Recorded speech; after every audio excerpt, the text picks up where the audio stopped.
Greetings, everyone. In this lesson, I want to talk with you about supplier development capabilities and how they impact supply chain strategy. Supplier development is about helping your firm's suppliers improve their processes and overall performance. And when you collaborate with your suppliers, both teams can benefit. Working together can help your suppliers develop new capabilities and competencies that will help your firm as well. By leveraging enhanced supplier capabilities, buying organizations can improve the efficiency and effectiveness of their own supply chains. I think the best way to get a more detailed view of supplier development is to think about a sports team coaching metaphor. In my opinion, the most successful coaches are masters of selection, communication, training, monitoring, and adjustment. Let's look at each of these areas in more detail and see how they relate to supplier development. Selection is one of the most important aspects of coaching. Finding the most talented athletes available for your team is the foundation upon which national championships are built. Coaches also seek athletes with highly developed skills and team-focused attitudes. Players who have the ability to play and work together often improve performance. It's not by accident that the most successful teams typically had highly ranked recruiting classes. Talent and performance are highly correlated. The same can be applied to supply chains. The best supply chains are comprised of the best suppliers with the most talent and highly developed skill sets. The best supply chains also have suppliers with collaborative orientations who are willing and able to work together. Therefore, it's really important to select the right suppliers. Communication is another key aspect of both coaching and supplier development. In both coaching and supplier development, when it comes to communication, leaders need to set clear expectations for membership, conduct, and performance. They need to share important information in a transparent manner to build trust and help members be successful. Leaders also need to articulate a vision that motivates and guides everyone toward a common goal. Without communication, supplier development efforts will fail. Training is a key part of both coaching and supplier development as well. Some coaches are masters of player development. They are teachers of the game who can take lower level recruits and coach them up to 5-star prospects.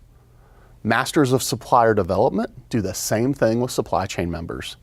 They teach critical processes, they help refine techniques, they share best practices, and they help suppliers continuously improve.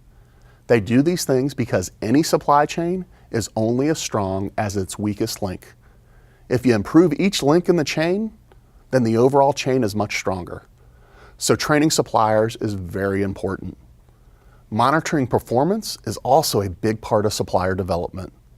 Suppliers need to know how they are measured and how they are doing on key performance indicators. Best practice suggests that suppliers need to be given consistent feedback through scorecards or dashboard metrics. If you get the right suppliers on the team and provide them with meaningful data, then coaching becomes easy because many players will self-correct and take charge of their individual performance. Some of the best coaches are known for making genius adjustments throughout a game or a season. Perhaps they change their tactics or alter their lineups or change something to more effectively beat the competition. Managing suppliers is no different. As the competitive landscape evolves, firms must get their suppliers to change as needed. The suppliers who are able to adapt tend to get more playing time. The suppliers who are no longer effective may very well get cut from the team. That may sound a little harsh, but coaches are judged based on their players' performance. The same can be said about supply chain managers.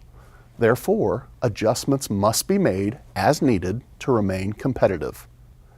Developing suppliers takes a lot of time and effort. So why do we bother with it? The answer is the potential benefits of helping suppliers improve often outweigh the costs of development programs. Ultimately, supply chain performance is only as good as the weakest member of a supply chain. Therefore, buying organizations reap the benefits of improved supplier performance in the form of getting better, cheaper, and faster products or services. There are also times when supplier collaboration results in true innovation that benefits all supply chain members. For these reasons alone, I think supplier development makes a lot of sense. However, perhaps the biggest reason to invest in supplier development capabilities is much more strategic.